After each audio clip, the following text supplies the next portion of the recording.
ಅವಧಿಯಲ್ಲೇ ಒಂದು ಸಿಸ್ಟಮ್ನ ನಾವು ಹೇಳಿದ್ರೆ ಅತಿಶಯೋಕ್ತಿ ಈ ಮೂಲಕ ಇಡೀ ಅವ್ರನ್ನ ಗೆಲ್ಲಿಸ್ತಾ ಅಂತ ಮತ ಬಾಂಧವರು ಎಲ್ಲರಿಗೂ ನಾನು ಈ ಮೂಲಕ ಎಲ್ಲರೂ ಶುಭ ಕೋರ್ತಾ ಇದ್ದೀನಿ ಹಾಗೂ ಈ ನಾವು ಧನ್ಯವಾದ.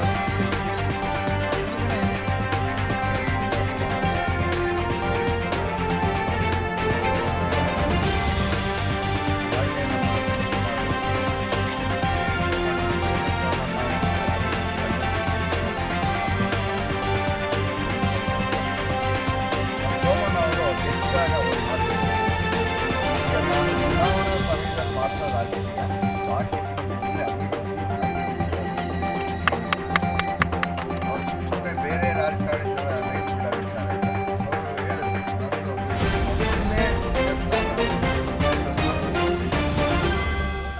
ಒಂದೇ ಭಾರತ್ ಟ್ರೈನ್ ನಿಲ್ಲಿಸಬೇಕು. ಒಂದು ಎರಡನೇದು ತುಮಕೂರು ಬೆಂಗಳೂರಿಗೆ ಕೋಚಸ್ಸು ಜಾಸ್ತಿ ಆಗಬೇಕು, ಪ್ರಯಾಣಿಕರ ಒತ್ತಡ ಜಾಸ್ತಿ ಇದೆ ಅಂತ. ಆಮೇಲೆ ಮೂರನೇದು ನಾವೇನು ಕೇಳಿರಲಿಲ್ಲ, ಹೆಚ್ಚಿನ ರೈಲು ಅವರೇನೇ ಮುತುವರ್ಜಿ ವಹಿಸಿ ಚೆನ್ನೈಯಿಂದ ಹೊಸ ಟ್ರೈನನ್ನು ಬಿಟ್ಟು ಇವತ್ತು ತುಮಕೂರು ಮೂಲಕ ಹಾಲು ಹೋಗ್ತಾ ಇರೋದು ಅವರ ಅಭಿವೃದ್ಧಿಯ ದ್ಯೋತಕವಾಗಿ. ಇದು ಸಣ್ಣ ಉದಾಹರಣೆ ಅಷ್ಟೇ.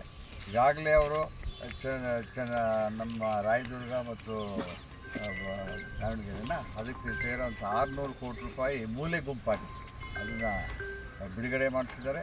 ಇದಕ್ಕೆ 100 ಕೋಟಿ ಅನುದಾನ ಕಳೆದ ಬಡ್ಜೆಟ್ನಲ್ಲಿ ಓದಿದ್ರಷ್ಟೇ ಇಲ್ಲಿ ತುಮಕೂರ್ದು, ಆದರೆ ಅದು ಬಿಡುಗಡೆ ಆಗಿರೋದು ಇವಾಗ ಅವ್ರು ತೋರಿಸುತ್ತೆ ಅವ್ರ ಕಾರ್ಯ.